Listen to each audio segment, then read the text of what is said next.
So hello everyone, my self Aman Singh, third of MBBS student at KGMU Lucknow. तो काफ़ी लोग comment में पूछ रहे थे कि जैसे आपने फिजिक्स का बताया वैसे ही केमिस्ट्री और बायो का भी बताइए। तो यहाँ पे हम लोग डिस्कस करने जा रहे हैं कि केमिस्ट्री में अपने को कैसे अप्रोच रखना है बचे हुए 3 महीनों में। जैसे हमने फिजिक्स का बताया वैसे ही केमिस्ट्री का भी डिस्कस करेंगे। तो काफ़ी चीज़ें बिखरी हुई हैं, काफ़ी चीज़ें आपको नहीं समझ में आ रही है कैसे करना है कैसे नहीं करना है। अच्छे नंबर भी लाने हैं। लास्ट का 3 महीना बहुत क्रूशियल होता है ना। 3 ही महीने होते हैं जो डिसाइड करते हैं कि मतलब आपने साल भर जो प्रिपरेशन करी है वो लास्ट के 3 महीने में आप उसको कैसे फिनिश करते हो, फिनिशिंग उसको कैसे देते हो। तो उस पर बात करने जा रहे हैं कैसे अपने को केमिस्ट्री करना है बचे हुए 3 महीनों में।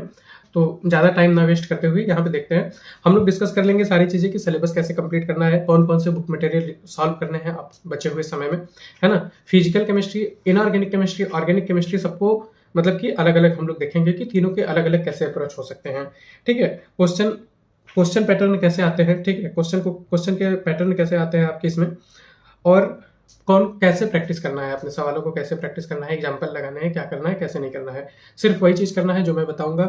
ज़्यादा चीज़ें नहीं करनी है, ज़्यादा चीज़ें बिखरी हुई हैं, मतलब कोई फालतू की चीज़ें नहीं करनी है। जो चीज़ें रियल है, मतलब कि जो चीज़ सही है, जो चीज़ें सब लोग करते हैं वही चीज़ करनी है। ठीक। तो यहाँ से बात करें तो अपने केमिस्ट्री में 45 क्वेश्चन आने वाले हैं। ठीक है। एनटीए का अभी ये नया आ चुका है कि अब आपके 180 क्वेश्चन ही आएंगे। ठीक है। 200 क्वेश्चन नहीं आएंगे। वो प्री कोविड वाला फॉर्मेट था तो उसको हटा दिया गया। ठीक है। प्री कोविड वाले फॉर्मेट पे वापस से आ गए हम लोग, कोविड वाले फॉर्मेट को हटा दिया गया। तो सबसे पहली चीज़ें मैं बात करूँ तो सबसे पहला जो मैं हमेशा बोलता हूँ कि आपको कॉन्सेप्चुअल अंडरस्टैंडिंग होनी चाहिए। मोल कॉन्सेप्ट है, एटम है, थर्मोडायनेमिक्स है, इक्विलिब्रियम है। आपको कॉन्सेप्चुअल अंडरस्टैंडिंग बहुत अच्छी होनी चाहिए। ठीक है। जैसे कि मैं इक्विलिब्रियम में आपको बताया था कि हाइड्रोलिसिस कब होता है, बफर कब बनता है। ठीक है। स्ट्रॉन्ग एसिड, स्ट्रॉन्ग बेस है, स्ट्रॉन्ग का मिक्सचर कैसा होगा, वीक स्ट्रॉन्ग का मिक्सचर कैसा होगा। वीक स्ट्रॉन्ग में ही काफ़ी सारे केसेस बनते हैं। तो जो भी चीज़ें आपके कॉन्सेप्चुअल अंडरस्टैंडिंग है, जैसे कि मोल कॉन्सेप्ट है तो स्टाइकोमेट्री का क्या कॉन्सेप्ट है ना। वॉल्यूम को आप कर सकते हो, मोल को कर सकते हो, मास को नहीं कर सकते। जो भी बेसिक चीज़ें हैं वो चीज़ें आपकी क्लियर होनी चाहिए, उसमें आपको बिल्कुल डाउट नहीं होना चाहिए। उसके लिए आप अब तक लेक्चर अटेंड किए होंगे, जो भी चीज़ होगा समझे होंगे। इनऑर्गेनिक केमिस्ट्री में भी जो भी चीज़ें हैं, केमिकल बॉन्डिंग, पीरियोडिक टेबल, उन सब चीज़ों को आप समझे हो। तो कॉन्सेप्चुअली अपने आप को हमेशा स्ट्रेंथन रखना है क्योंकि वही अपना मेन वेपन है ना। उसके बाद आपको जैसे कि फार्मूला कैसे डेराइव होना है, कैसे डेराइव हुआ है, ये सब चीज़ें पता होनी चाहिए, है ना। फार्मूला कैसे डेराइव हुआ है, कैसे आया है, उसको कैसे, मतलब कि कई बार क्या होता है कि डायरेक्ट फार्मूला बेस्ड सवाल नहीं आते। ये चीज़ मैंने फिजिक्स में भी एम्फेसाइज की थी, यहाँ पे भी मैं बता रहा हूँ कि आपको पता होना चाहिए फार्मूला कैसे आया है, क्या कॉन्सेप्ट यूज हुए हैं। ये नहीं कि फार्मूला रट के चले गए एंट्रोपी का और वहाँ पे क्वेश्चन आ गया तो फिर गड़बड़ हो गया। ठीक। इंपॉर्टेंट चैप्टर्स के चक्कर में नहीं पढ़ना है। बहुत लोग आपको ज्ञान देंगे कि सिर्फ ये चैप्टर कर लो, वो चैप्टर कर लो, सिर्फ इतने टॉपिक कर लो, इतने यूनिट कर लो। नहीं, सारी चीज़ें करके जानी है, कुछ भी चीज़ें छोड़ के नहीं जानी होती। क्योंकि मेरा हमेशा से ये मानना है कि जो है नीट आपका बहुत मतलब कि बहुत एडवांस लेवल का पेपर नहीं आता, बहुत टफ पेपर नहीं आता है। तो आपको कोई भी चीज़ छोड़ के नहीं जानी है। किसी भी टॉपिक को आप छोड़ के चले गए, पता चला उसी से एकदम सुपरफिशियल टाइप का क्वेश्चन, कोई एकदम हल्का सा क्वेश्चन आपको दे दिया, आप वो भी नहीं कर पाए क्योंकि आप वो चैप्टर ही छोड़ के गए हो, वो टॉपिक ही छोड़ के गए हो। आप तो पता नहीं किसकी बताई गई लिस्ट फॉलो करके गए हो कि सिर्फ ये 10 चैप्टर करके जाओ, अपना 120-140 नंबर स्कोर करके आओ नीट में। नहीं, सारी चीज़ें करके जानी होती हैं, अच्छे से करके जानी होती हैं। ठीक है। थोड़ा बहुत ऊपर नीचे आपका खुद से एडजस्ट हो जाता है। जो चीज़ें कमज़ोर होती है आप उस पर ज़्यादा टाइम देते हो, जो चीज़ें अच्छे से समझ में आती है उस पर कम टाइम देते हो।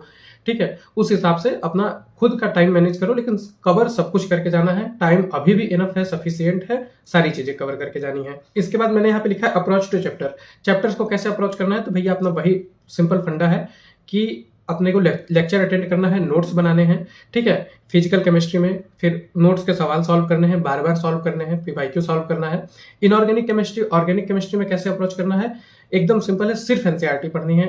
ठीक है। नोट्स का आप हेल्प ले सकते हो, किसी भी एक्स्ट्रा मटेरियल का आप हेल्प ले सकते हो, सिर्फ उस चीज को समझने के लिए।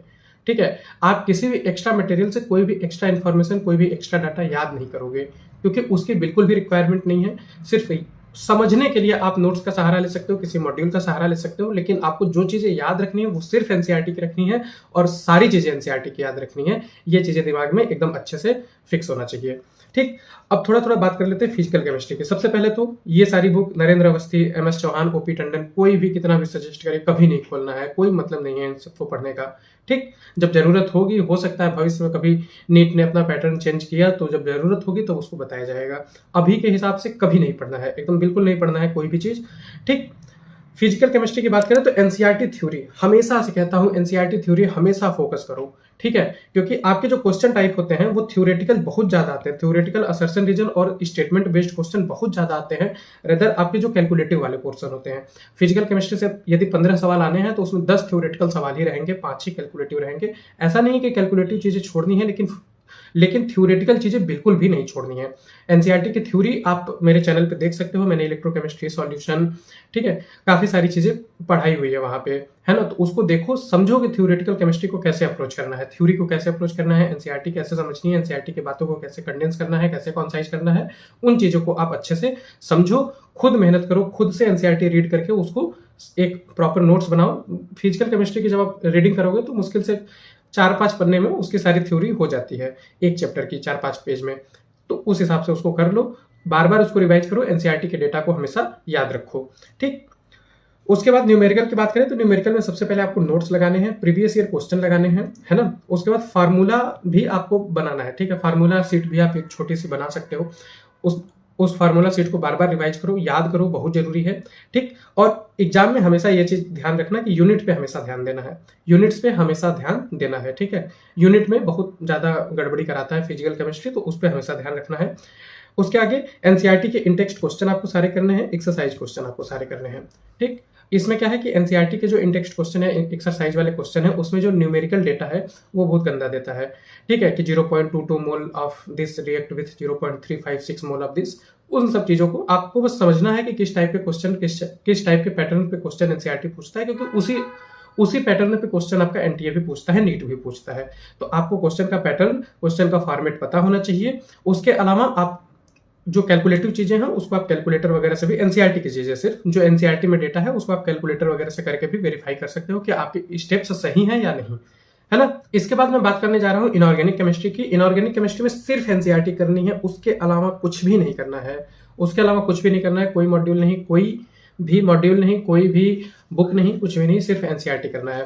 केमिकल बॉन्डिंग, पीरियोडिक टेबल की अंडरस्टैंडिंग अच्छे से डेवलप कर लो, ठीक है, जो बेसिक इनऑर्गेनिक केमिस्ट्री है उसको अच्छे से समझ लो। उसके बाद जो भी चीजें हैं, जो जितने भी रिएक्शन है, जितने भी इधर पी ब्लॉक हो गया, डी ब्लॉक हो गया, बाकी सारे चैप्टर्स तो हटी गए हैं इनऑर्गेनिक केमिस्ट्री के, इन सारी चीजों को आप सिर्फ एनसीईआरटी से पढ़ोगे, सिर्फ एनसीईआरटी के डेटा याद रखोगे, सिर्फ एनसीईआरटी के रिएक्शंस याद रखोगे, उसमें क्या मैकेनिज्म है, मतलब कैसे समझाया है, कैसे चीजें एक्सप्लेन किया है, क्या ऑर्डर है, वो सारी चीजें सिर्फ एनसीईआरटी की याद रखोगे।